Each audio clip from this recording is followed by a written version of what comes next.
It took exactly 34 seconds for Assistant Deputy Director Ishan Patel's career to collapse on live C-SPAN.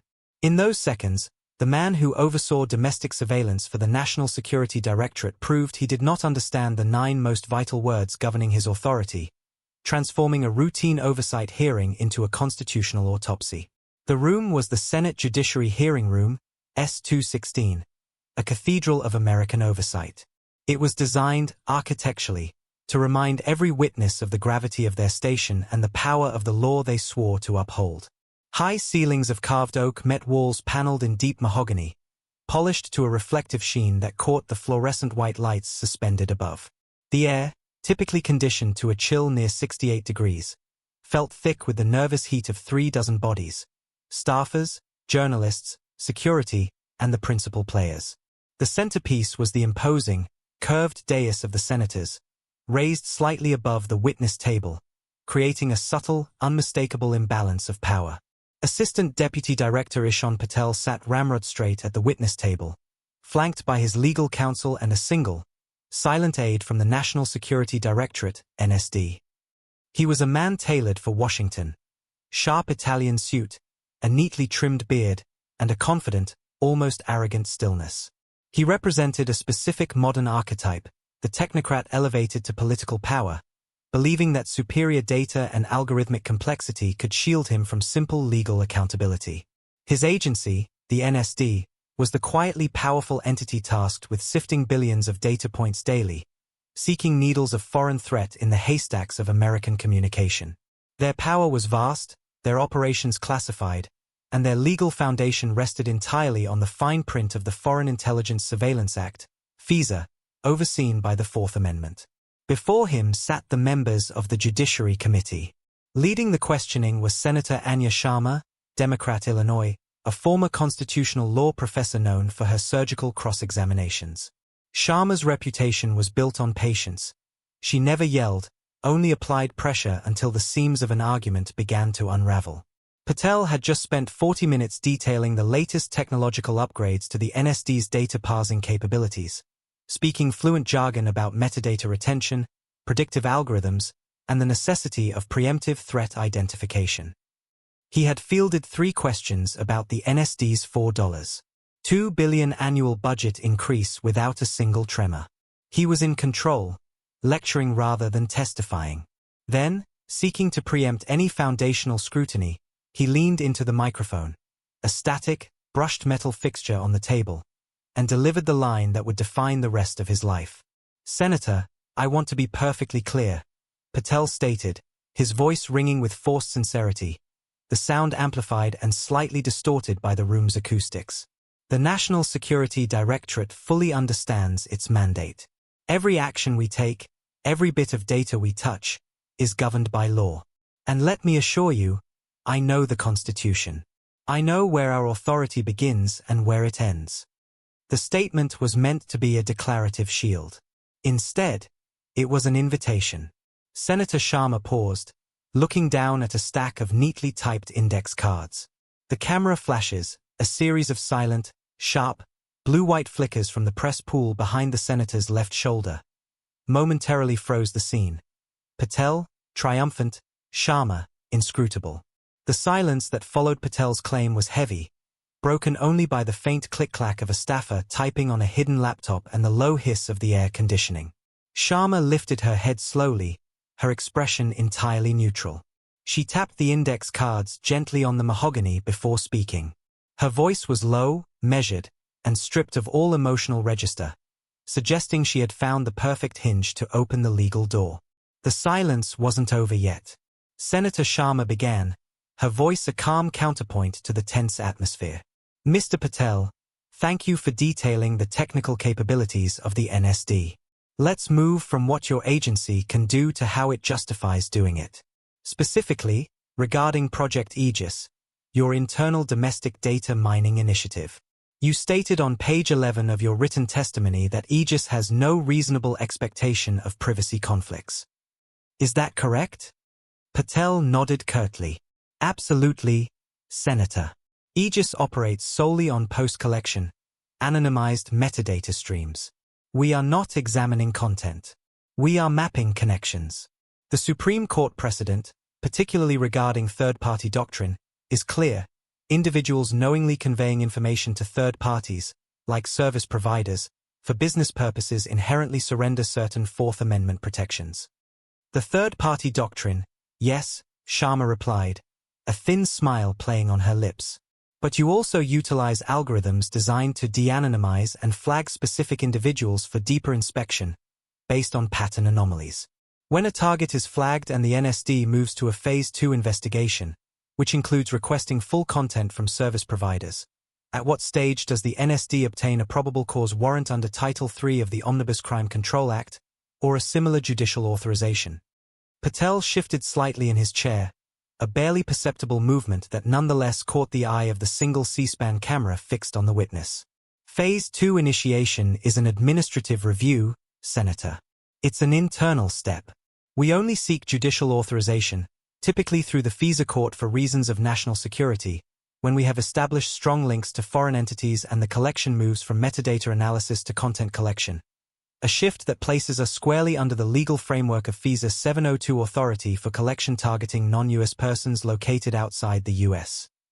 FISA 702, correct. Targeting non-U.S. persons, Sharma repeated, slowly placing 2 fingers onto the desk.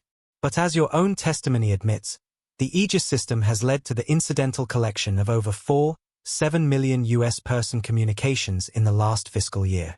This is not incidental, Mr. Patel, it is systemic. When you move to a Phase 2 domestic investigation based entirely on pattern recognition derived from those U.S. person communications, are you still operating under the premise of targeting a foreign entity, or have you effectively initiated a domestic criminal investigation without a Title III criminal wiretap warrant? Patel's composure frayed, just a little. He gripped the edge of the mahogany table, knuckles whitening. Senator, the initial trigger for the de-anonymization is always rooted in the foreign intelligence mission. We are constantly seeking threats to the homeland. The framework is sound. We do not need a warrant simply to observe patterns in publicly available data streams, even aggregated ones.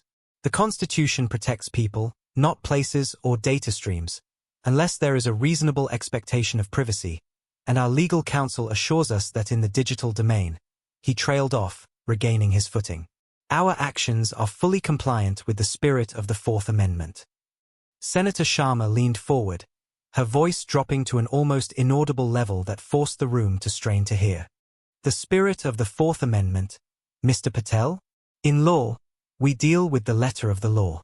You claim constitutional certainty while operating a program that systematically collects the private communications of millions of Americans, relying on a vague, internal administrative review to bridge the constitutional gap between foreign intelligence gathering and domestic law enforcement. That gap is specifically what the Fourth Amendment was written to cover.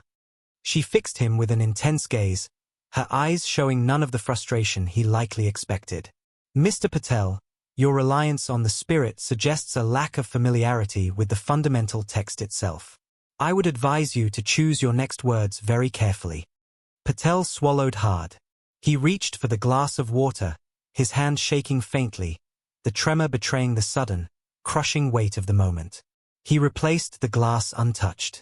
The legal tension was building, quiet and relentless, like water seeking a flaw in the dam. The water was about to find its crack. Senator Sharma dismissed Patel's assertion of constitutional compliance with a slow, deliberate shake of her head. She picked up a thin, cream-colored dossier from the desk. The cover was unmarked, but the action immediately drew the attention of every reporter in the room. Mr. Patel, let us discuss Project Nightjar, Sharma said, her voice now edged with a faint, cutting sharpness. This is an internal NSD program, codenamed after the bird known for silent, nocturnal hunting. According to this document, which appears to be a confidential NSD budget allocation memo from Q4 of last year, Nightjar was allocated $87 million in non-traceable, classified funds, specifically for the expansion of domestic communication mapping. This memo, Mr. Patel, contains the following legal caveat, and I quote, Nightjar's current operational parameters marginally exceed the permissible scope of FISA Section 702(b)(3), as interpreted by the Attorney General's Advisory Opinion 2024-C. Can you clarify what specific operational parameter marginally exceeded the law? Patel visibly paled. He leaned toward his counsel, a tight whisper exchanged, but the counsel merely shook his head, a gesture of powerlessness against a leaked internal document. Patel adjusted his microphone, buying a fraction of a second.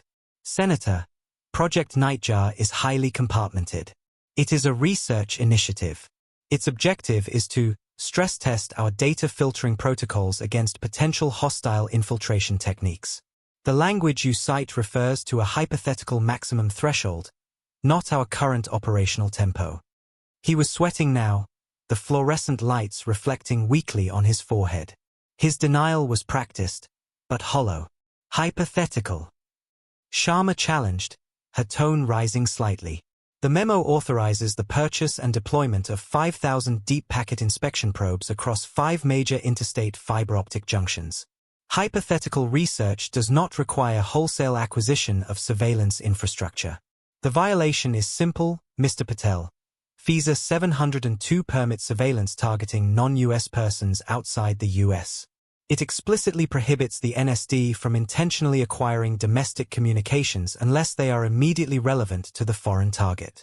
Yet, Nightjar's architecture, as detailed here on page 4, employs a retention buffer that stores all intercepted US person communications for up to 72 hours for secondary pattern correlation.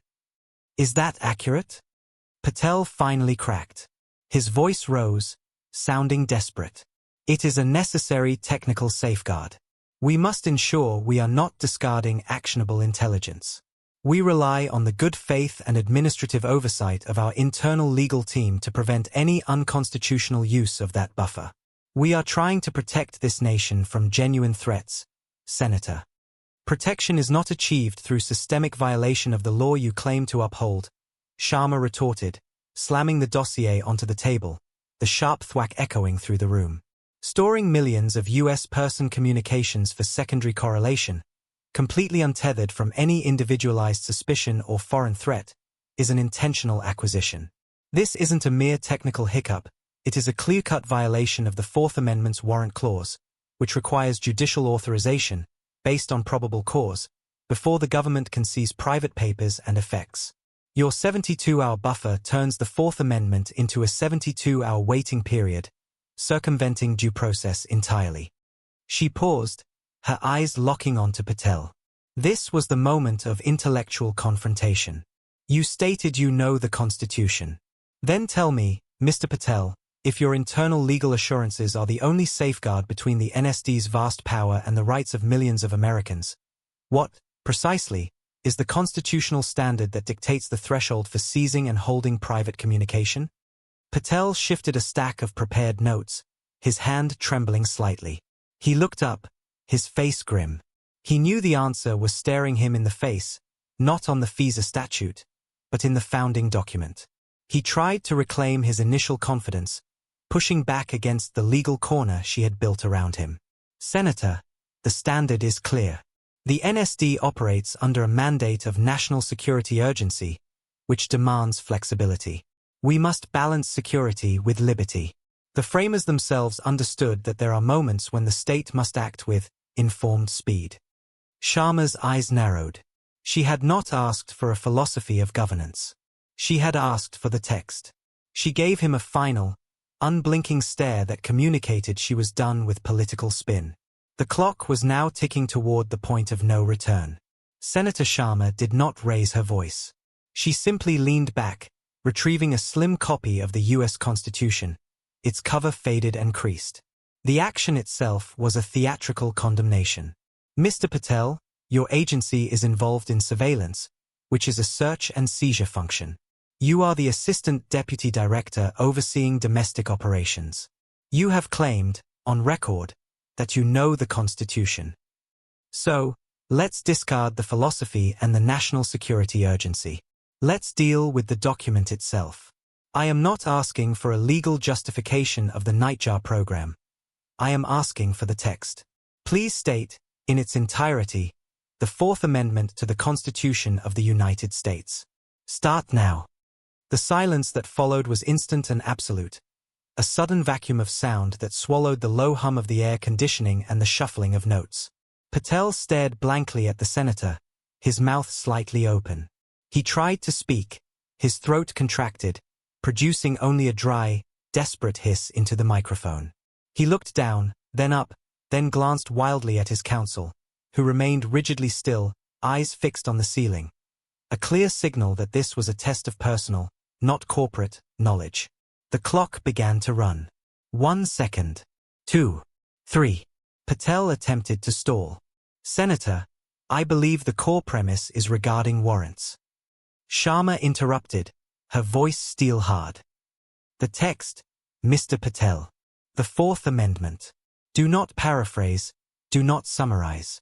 State the text, word for word. You claimed knowledge. Demonstrate it. 10 seconds. 11. 12. Patel's confident facade crumbled, replaced by naked, panicky fear. He shifted his gaze to the press section, catching the silent, relentless click of camera shutters. He saw the cold, judgmental focus of the lens. The 9 words that form the core of the Fourth Amendment, the very restriction on government power he was appointed to respect, were utterly absent from his mind. He couldn't recall the opening clause, the protection of persons, houses, papers, and effects, nor the requirement for a warrant to be particularly describing the place to be searched, and the persons or things to be seized. 25 seconds. 26. 27. The silence became physically painful, an unbearable, escalating tension that transcended the political. This was not a policy disagreement. This was the exposure of profound, fundamental legal ignorance at the highest level of a security apparatus that touches the lives of every citizen. His head began to shake almost imperceptibly, a desperate, silent no. 32 seconds. 33. 34 seconds. I apologize, Senator. Patel finally whispered, his voice cracking, barely audible despite the microphone. I can't quote it. The admission hung in the air, heavy and fatal. For 34 seconds, America watched competence collapse. The legal ignorance was now a matter of public record, televised and undeniable. Senator Sharma placed the Constitution down with agonizing slowness. Then let me read it for you, Mr. Patel, since you are responsible for its defense. It states, the right of the people to be secure in their persons, houses, papers, and effects, against unreasonable searches and seizures, shall not be violated, and no warrants shall issue, but upon probable cause, supported by oath or affirmation, and particularly describing the place to be searched, and the persons or things to be seized. Your failure to recite, or even generally recall, the basic text is not a failure of memory, it is a failure of legal fidelity. The Fourth Amendment is the cornerstone that separates constitutional democracy from an unaccountable surveillance state. By operating a systemic data retention program like Nightjar, which seizes millions of American communications without probable cause or a particularized warrant, and then being unable to articulate the very law you are violating, you have demonstrated a profound lack of respect for the Due Process Clause of the Fifth Amendment, which guarantees that no person shall be deprived of life, liberty, or property without due process of law. Your actions, driven by this ignorance, turn the NSD from a protector into a constitutional threat. The hammer had dropped. The political fallout would be massive, but the legal verdict was already delivered. The systemic failure to respect the foundational warrant requirement was a failure to uphold the most basic guarantee of American liberty. But the silence wasn't over yet. The political earthquake registered instantly. Before Assistant Deputy Director Patel could even stammer out a non-answer to Senator Sharma's final condemnation, the news cycle had seized the 34-second clip and begun to dissect the ruin. The moment was not just political theater. It was evidence, a perfect, self-incriminating visual. On CNN, the Chiron screamed, 34 seconds. Director can't name Fourth Amendment. Jake Tapper, anchoring the coverage, spoke with a solemnity reserved for moments of national crisis. We are watching, in real time, the collapse of legal authority within a key component of our national security infrastructure. Constitutional scholars called it the most devastating Senate takedown since Watergate. For 34 seconds, America watched competence collapse under the weight of a simple legal question. Across the dial, on MSNBC, legal analyst and former prosecutor Eleanor Vance put the failure into sharp context. This isn't just about an embarrassing lapse in memory, it's about institutional contempt for law. The Fourth Amendment is the NSD's operational firewall. If the man in charge cannot articulate the 9 most critical words that restrict his own power, how can the American public trust that his agency isn't running roughshod over the fundamental rights of its citizens? That moment, that agonizing silence, provides instant and overwhelming evidence that programs like Project Nightjar are operating outside the parameters of the unreasonable searches and seizures clause. The political consequences were swift and brutal. Within 2 hours, the White House press secretary issued a carefully worded, but ultimately devastating, statement. The president was deeply disturbed by the assistant deputy director's inability to demonstrate the necessary constitutional knowledge required for his critical role. Director Patel has been placed on administrative leave pending a full, non-partisan review of all NSD domestic surveillance protocols. The statement effectively threw Patel to the wolves and acknowledged the immediate need for damage control regarding the Nightjar program, which was instantly paralyzed by public scrutiny. Institutionally, the reverberations hit the Department of Justice, DOJ, hardest. The DOJ had provided the legal authorization for many of the NSD's operations. Legal experts were quick to point out that any evidence collected via Project Nightjar moving forward was now poisoned. The legal jeopardy here is enormous, stated Professor David Chen, an expert in administrative law, during an interview with the Wall Street Journal. Patel's failure suggests a systemic, bad faith misunderstanding of the law. This raises the distinct possibility that the NSD knowingly or negligently violated the due process rights of U.S. persons. Every single domestic prosecution derived from Nightjar's data is now subject to a potential defense motion for suppression, citing a Fifth Amendment due process violation and, potentially, an intentional disregard for the exclusionary rule as it applies to unlawfully obtained evidence. The silence that had engulfed S-216 was replaced by a cacophony of moral outrage and legal panic. The Senate Judiciary Committee, having extracted its pound of flesh, immediately scheduled emergency closed-door sessions to review the NSD's full compliance logs. The public mood was one of quiet fury, the confirmation that the secret government was staffed by powerful, yet ignorant, people. The camera zoomed in briefly on a crumpled napkin left on the empty witness table, stained with a single ring of condensation from Patel's untouched glass of water. It was a remnant of a career instantly vaporized. The true cost, however, was yet to be tallied. The quiet after the storm was the most deafening sound. Hours later, the grandeur of S-216 was diminished by the absence of conflict. The mahogany dais was empty, the witness table cleared of everything except the static microphones and the abandoned water glass. The sun, now setting over the National Mall, cast long, oblique shadows through the tall, arched windows, highlighting the dust motes dancing in the residual light. The story of Ishan Patel was not ultimately about a single man, but about the dangerous illusion of competence in governance. His failure was not a moral scandal like corruption or deceit. It was the intellectual failure of hubris, the belief that technology, data, and national urgency could simply supersede the fundamental text of the law. The Constitution, Senator Sharma had shown, was not a philosophical idea. It was a checklist of restraints, and Patel had never bothered to memorize the first entry on his own department's restrictions. The incident triggered an institutional correction that was painful but necessary.